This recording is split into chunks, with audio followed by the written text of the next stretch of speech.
Assalamualaikum warahmatullahi wabarakatuh. Perkenalkan, nama saya Dewi Nur Aini. Pada kesempatan kali ini saya akan mempresentasikan materi tentang serangan jaringan, yaitu DNS non-server attack. Serangan ini termasuk dalam kategori protokol attack karena dapat memanfaatkan kelemahan dalam protokol DNS untuk mengganggu komunikasi jaringan. Sebelum masuk ke pembahasan serangan, kita perlu memahami terlebih dahulu apa itu DNS. DNS adalah Domain Name System, merupakan sistem yang bertugas menerjemahkan nama domain yang seperti google.com menjadi alamat IP yang dapat dipahami oleh komputer. Lalu, apa sih pengertian dari DNS non-server attack? DNS non-server attack adalah serangan yang menargetkan server DNS yang bertujuan untuk mengganggu fungsi normal DNS ini untuk mengalihkan pengguna ke alamat berbahaya, mencuri data, atau bahkan melumpuhkan layanan. Serangan ini bisa berbentuk cache poisoning, amplification, atau DNS flood, namun intinya untuk mengeksploitasi kelemahan protokol DNS.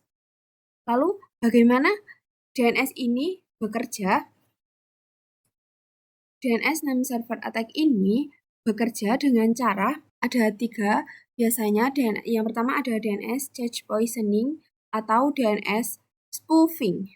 Penyerang memasukkan data palsu ke cache DNS server sehingga alamat IP yang valid diganti.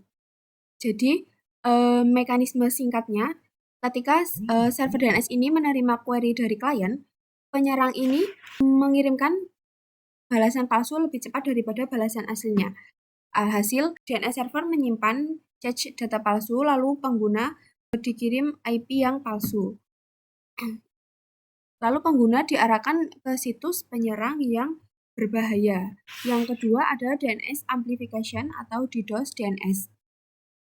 DNS amplification ini penyerang memanfaatkan OpenDNS Resolve untuk memperbesar serangan DDoS. Yang ketiga ada DNS flood. Serangan DDoS khususnya DNS ini di mana sistem DNS dibanjiri jutaan permintaan palsu sehingga server tidak mampu memproses query yang sah. Selanjutnya ada contoh kasus Rampage malware di Touchdog. Kasus ini pada tahun 2025 ditemukan kampanye malware bernama Daterdog yang menyerang lebih dari 30.000 situs web melalui manipulasi DNS. Akibatnya, pengguna website ini tersebut diarahkan ke server yang digunakan untuk mencuri data melalui InfoSteller. Dampak ini, pengguna situs tidak sadar, diarahkan ke situs yang berbahaya, dan juga data korban dicuri secara diam-diam.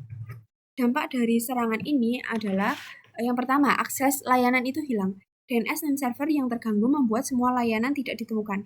Yang kedua, ada redirect bahaya. Pengguna diarahkan ke situs phishing atau malware. Yang ketiga, ada pencurian data. Informasi login atau sensitif bisa dicuri. Yang keempat, reputasi rusak. Kepercayaan pelanggan dan bisnis itu bisa turun. Karena sifatnya yang berada di layar fundamental internet, kerusakan DNS ini bisa mempengaruhi banyak layanan sekaligus. Lalu bagaimana sih cara penanganan untuk mencegah serangan DNS ini? Yang pertama ada implementasi DNSSEC. DNS Security Extension atau DNSSEC menambahkan tanda tangan kriptografis untuk memastikan DNS responsif, valid, dan bebas manipulasi. Yang kedua, ada lindungi Open Resolver. Nonaktifkan rekursif DNS yang terbuka di publik agar tidak dieksploitasi sebagai amplifier. Yang ketiga ada rate limiting dan filtering. Batasi jumlah request per IP untuk mengurangi efek DDoS DNS flood. Yang keempat ada patching and update berkala.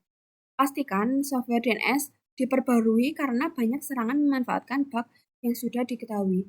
Yang kelima ada pemantauan dan logging. Pantau log DNS untuk mendeteksi aktivitas abnormal sejak dini. Dan yang terakhir, gunakan firewall dan proteksi DDoS. Firewall dan layanan mitigasi DDoS atau Cloudflare itu dapat menyaring lalu lintas berbahaya sebelum mencapai server DNS. Sekian presentasi dari saya. Apabila ada kurang mohon maaf. Terima kasih. Wassalamualaikum warahmatullahi wabarakatuh.